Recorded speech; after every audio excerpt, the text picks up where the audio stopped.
I mean, some people might say like, oh, you might fragment liquidity or TVL, right? But I think if you've established yourself on one chain and you have like a good amount of liquidity there, a good user base, there's not too much of a downside to going multi-chain. Your average distance between your device and a Geodnet station, which really determines the accuracy and performance and speed at which you get these things, is going to be much shorter than any other network in the world. You probably don't want like 5 different chains with all the liquidity split like 20% across every chain, just because like, you know, you only get the protection against manipulation for whatever the deepest market is. So Mike, the recent news that is pretty cool to hear is that Geodnet is going to be, or is already going multi-chain. So the token is wrapped on IoTeX. There was a Geodnet improvement proposal that was passed to also wrap the token and move it on to Solana. So if you could just tell us a bit about the motivation behind going multi-chain and what you see as the benefits for Geodnet and other DePINs. So the way we think about multi-chain is that the Geodnet service is something that can be of great value to other Web3 applications. And to use Geodnet, you need to have Geodnet tokens, and you need to consume those tokens as we talked about. So making that convenient for people is also about bringing that token to the environment where that project is working. And Solana has done amazing things in DePIN community and is certainly out there building a lot of ecosystem around DePIN. So we want our token to be available in that community, and we want to participate in that community more deeply. And by being cross-chain, we're able to do that. We've also seen early partner and investor and huge supporter of Geodnet has been IoTeX. And so we've tested all that out. We've done a wrap token on IoTeX, and that's been hugely useful for the network as well. So we see that if a DePIN can have its asset, its fundamental token, that its utility token available on multi-chains, that can increase adoption. So we're super excited to be going multi-chain more broadly with the GEOD token. There's definitely a lot of benefits. I mean, the way I like always pitch it at IoTeX is like you can tap into our community, which is global and large and very interested in DePIN. So like you said, there's a lot of benefits to basically meeting Web3 users where they're at, which is on their native chain. And these days with just kind of advances in blockchain tech and bridging between chains, I feel like it's much easier to do so. So I feel like there is a lot of benefits. I mean, some people might say like, oh, you might fragment liquidity or TVL, right? But I think if you've established yourself on one chain and you have like a good amount of liquidity there, a good user base, it's not there's not too much of a downside to going multi-chain. I think the issue might arise when like a project just launches and they launch on 3 chains at once. And then it's like, what's the home chain? Like, then you're fragmenting your social efforts, your community building efforts, your DeFi efforts. But you guys were very established on Polygon before. So I think carrying that success over to other chains makes sense. Super. Well, we're excited about it. I think it's going to be great. I think, I think it's going to be fantastic. I think the DeFi setup on Solana is really super strong. So I think that's going to be a big help for us actually over time. So step by step, it's kind of complicated.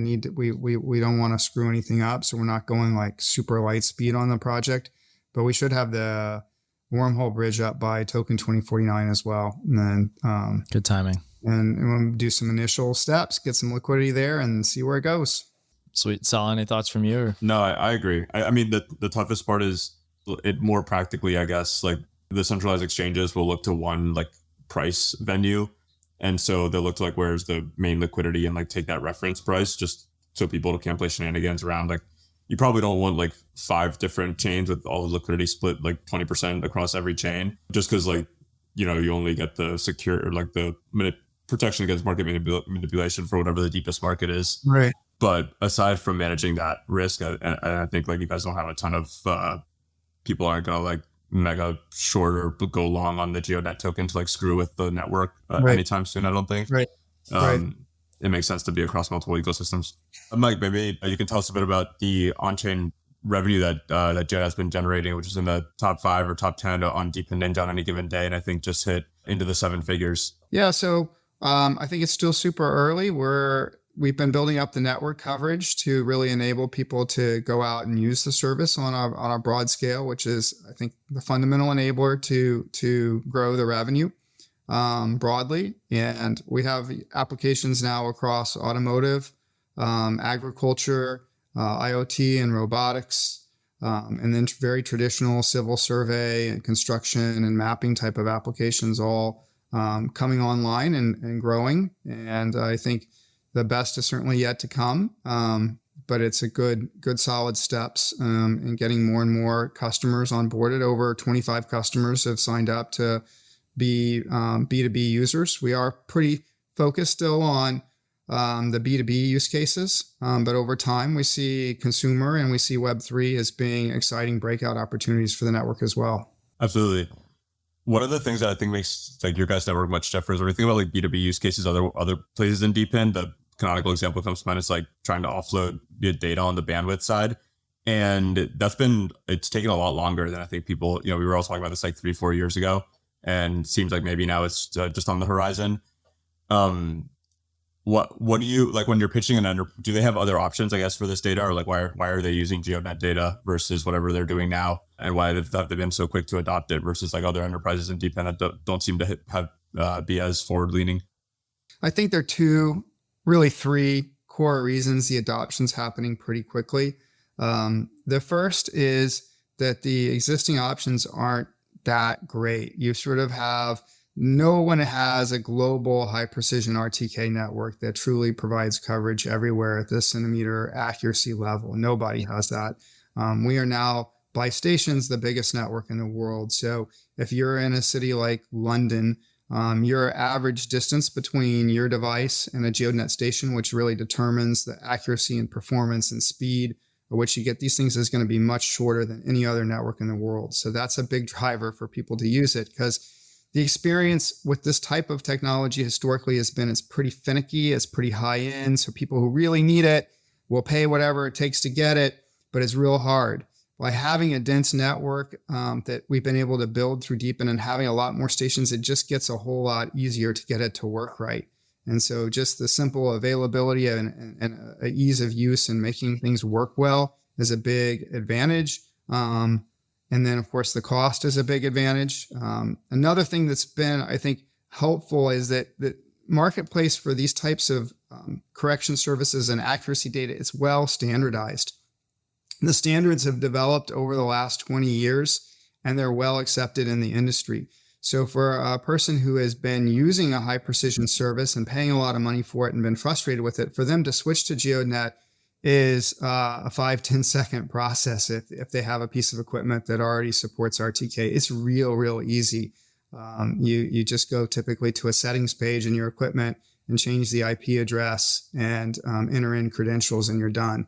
And that low barrier to switching and standardization clearly helps with adoption for people. When you think about lower costs, like, can you dive a bit more into that? I know we've gone over it, but what are the types of cost savings, or how much are these guys paying today, and what are the types of cost savings they can get with Geodnet?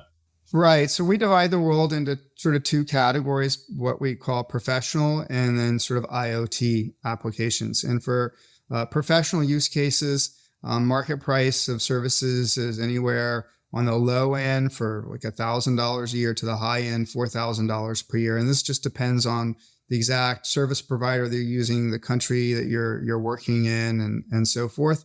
We're providing that service at a retail price of $400 per year, but that has a 50% margin in it for whoever the distributor of it is. So the foundation works through B2B enterprise partners so that we're not, the support and the direct, fiat purchase of the service can be done by a decentralized third party. And I think that's very helpful also in scaling out, because those people have contacts and they have business relationships in place. So the network sees $200 from that user.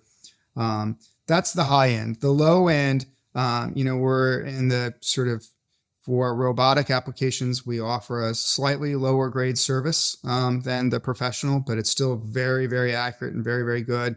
And those are in the $20 to $40 per device per year, and coming down. And really, there it's a volume trade-off. Like, how many devices are you going to put on? We'll bring the cost of that service down to folks as the volumes go up, and ultimately it'll be at huge scale, very, very inexpensive to use the precision location service. Got it. Makes sense. So on the premium side, it's something that people are paying a few $1,000s a year for today, and you guys are cutting 80 to 90% and splitting it, that bakes in sort of like a 50% margin between the network and the token holders. And on the IoT side, charging a few $dozen per month and per year, per year, and going for a lot of scale for these high precision IoT applications. So I think it makes a ton of sense long term to drive a lot of revenue. Yes, and I think the IoT applications just haven't had a real viable solution before. So we're helping directly create that. We're helping to do that by integrating with other services that are trying to go after that market and chipsets. So, Quectel, big leader, number one maker of IoT modules for 4G and 5G connectivity for things like cars. I mean, they're Geodnet partner and bringing that service to those applications so that they can just get designed into next generation products and pull our service through. That's awesome. Yeah, that's significant cost reduction for sure on like the end user side. So I think that's important to highlight. I mean, I also want to talk about, we talked a bit about demand, you guys having like 1 to 2-ish million of ARR, which I think is fantastic in terms of the kind of DePIN landscape. I tweeted the other day, like, if you think DePIN demand is non-existent, like that's so last cycle in terms of like, that was the complaint about DePIN last cycle. There is no demand, there's no demand. This cycle, I think things are different, and you guys are one of the kind of the leading DePINs in terms of really generating revenue, which I think is fantastic.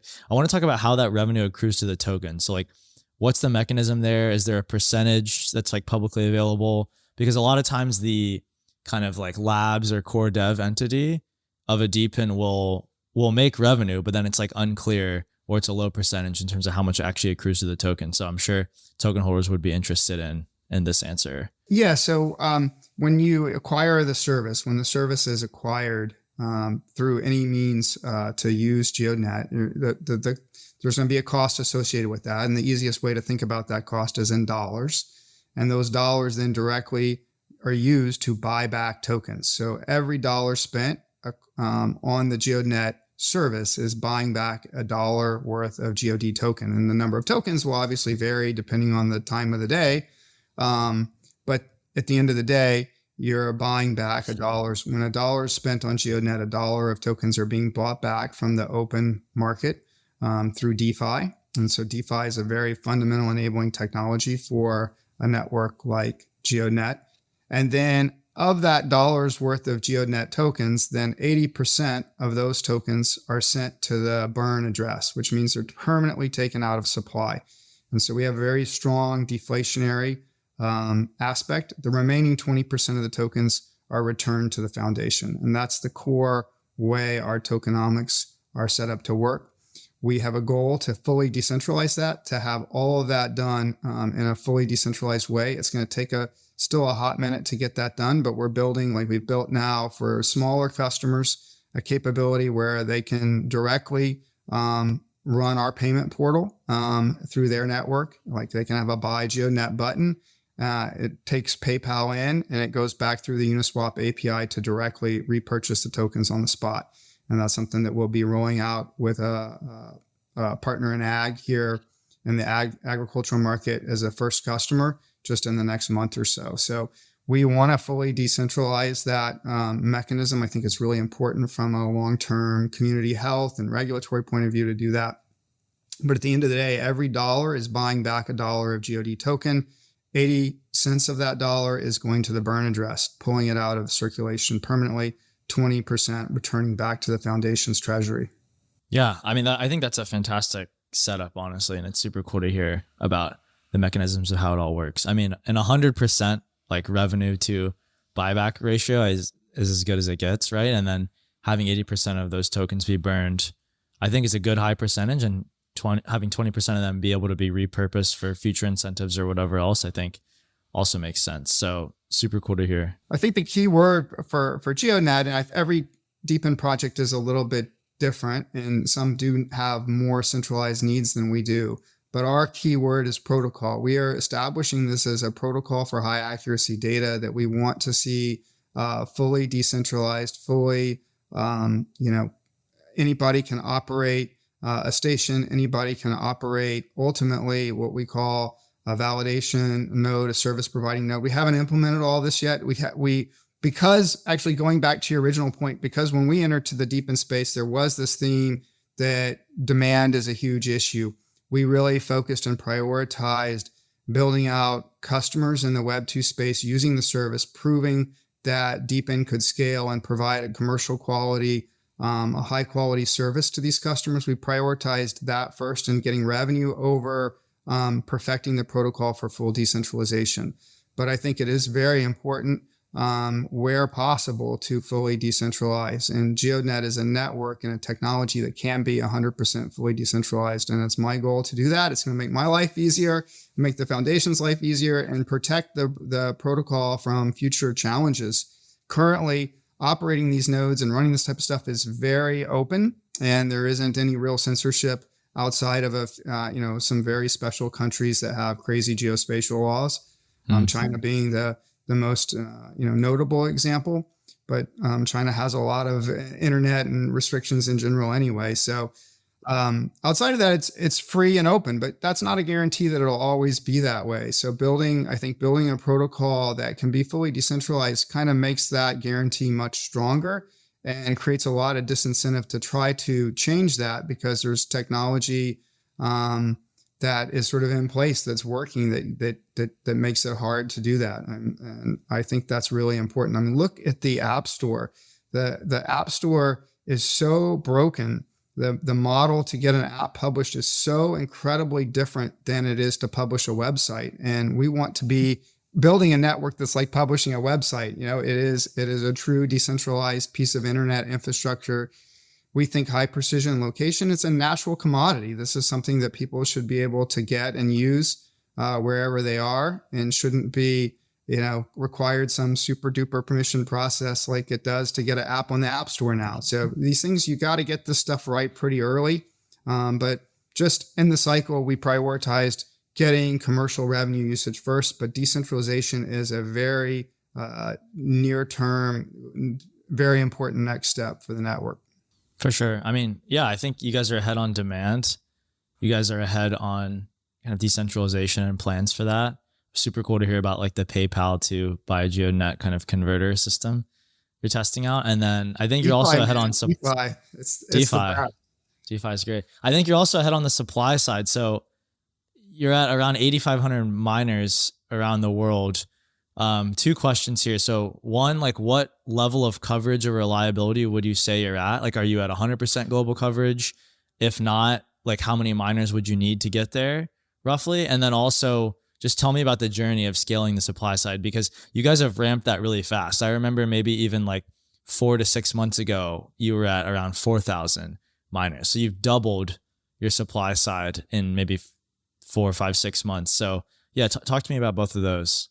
Yeah. So in terms of the number of stations that we would like to see in the network, we definitely, do have the most in the world now, but we need more. And it's still an incredible opportunity right now to set up a station and start mining. These are things that we want to see those stations running for decade periods. So we're not looking at this as a short-term opportunity. It's really a long-term thing that if you have a good location, good stable internet, you're going to be able to run that station for a long, long time and generate utility for the network. We'd like to get to 20,000 stations. We think at 20,000 stations, we would have very good, robust coverage for the very vast majority of places that can generate revenue in the next 2 to 5 years. Now, long term, if we want to cover the surface of the earth everywhere there's land, you want to have a Geodnet station within RTK range, which is 20 to 40 clicks. We need to get to 100,000. And that'll certainly help with scientific use cases, things like climate change and model of the Earth's surface and how it's changing in different regions through tectonic plate shifts, through drying, all these different phenomena be super useful. But that's a longer term. If that takes 5-10 years, that's okay. Near term, next 18, 24 months, we would really like to get to 20,000 because we think that is the level that we can offer really perfect coverage to everyone who wants to use and benefit from precise location. In terms of scaling, I think that I'm always a little bit perplexed. It seems that the DePIN community has struggled with supply chain and hardware, maybe more than it seems like it should. there's a robust capability to build product in the world, and the scale of these DePIN networks isn't that huge. So I think the team's background, my personal background, and Udan's personal background, I mean, we've been in GPS and satellite navigation our whole career, working with ecosystem partners. We have really good partners to build hardware, design hardware efficiently. And I think that has benefited. We've had longer lead times in the network, and some of the distributors and network has been pushed because there's been a lot of scale out and demand, but it's never been unreasonable. And we think that's really important. We don't think that, if somebody wants to enter into the DePIN ecosystem and set up a station, whatever that station may be, whether it's a weather station or DY, we just don't feel like, waiting 10 months to get a piece of hardware. That seems really unhealthy and really dangerous for everybody.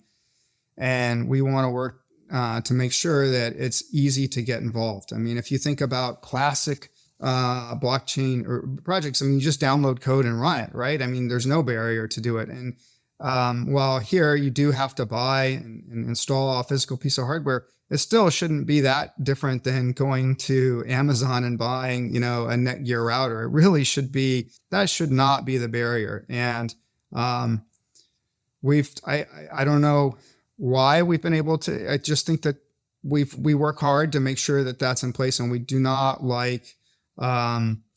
We're not big fans of like super long lead time pre-sale type of mechanics, because I just think they're not super healthy for the ecosystem. And that's just the way we roll. I mean, others might have a different view that it's good to kind of create some scarcity and hype around things and maybe have a long, cycle. But we prefer it to be, if you want to run a station, you should be able to run a station.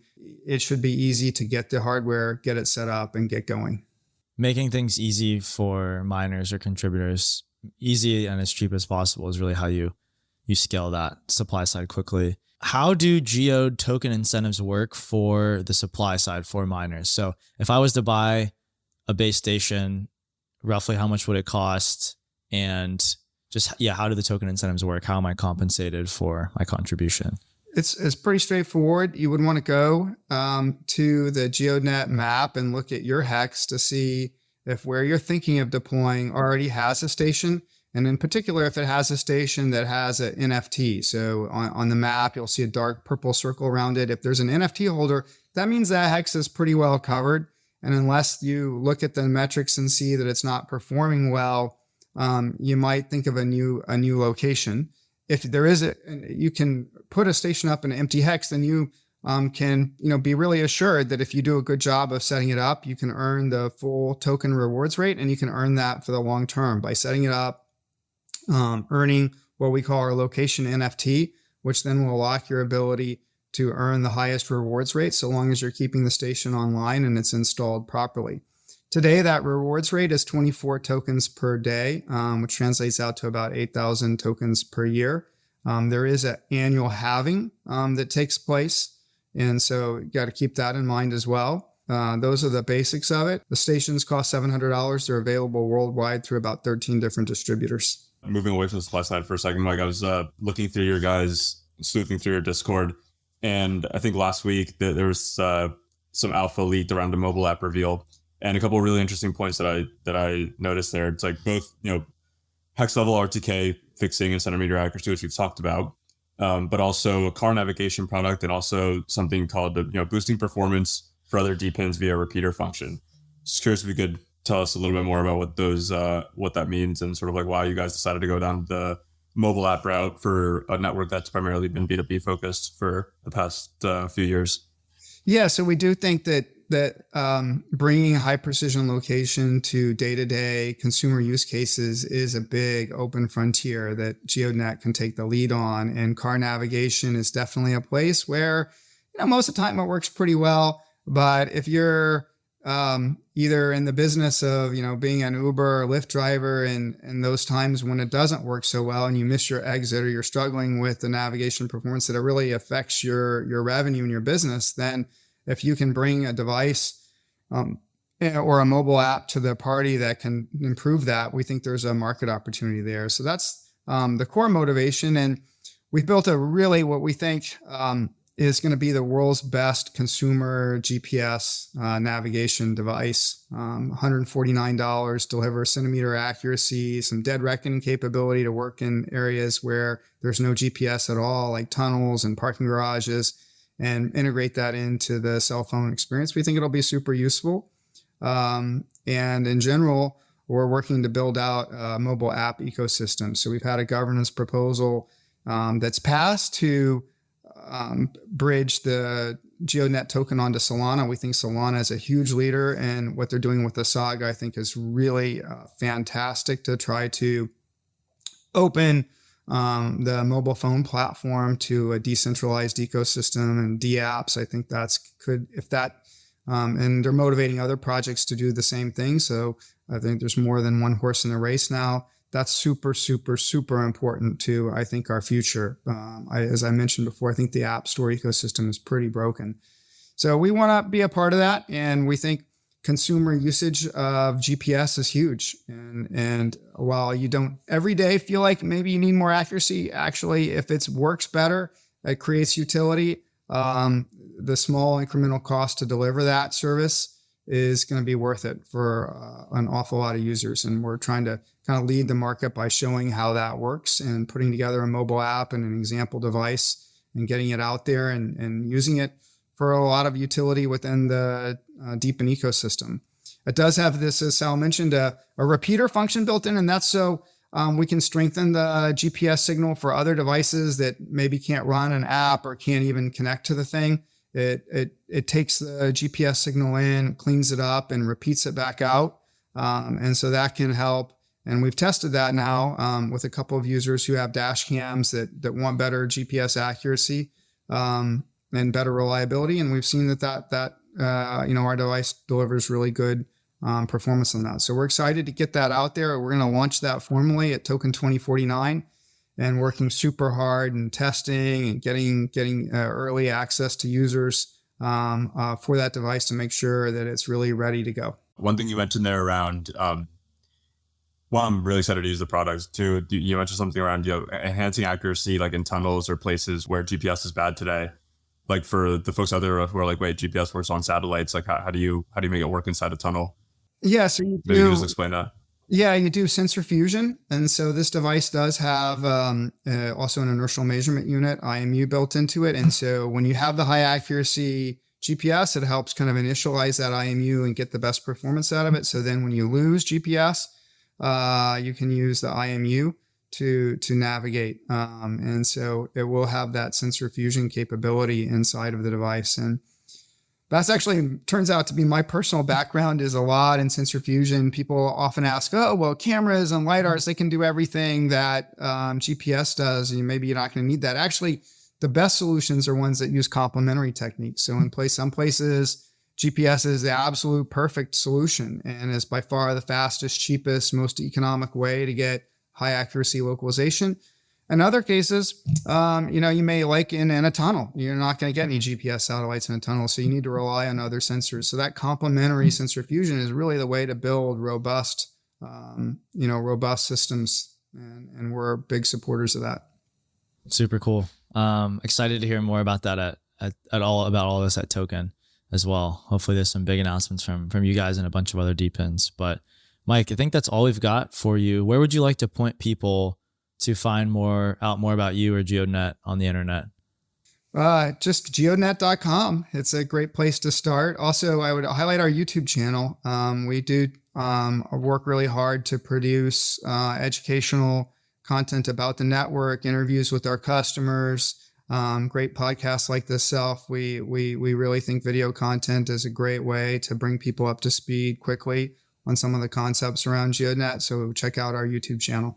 For sure. We'll have some more video content about Geodnet coming out soon. Thank you so much, man. All right. Great seeing you guys. Cheers. Thanks for listening to the Proof of Coverage podcast. We post new episodes Mondays and Wednesdays, interviewing the best DePIN and crypto founders out there. If you like this episode, follow us on Twitter @CoverageProved and all other platforms, including YouTube and Spotify @Proof of Coverage Podcast. Thank you.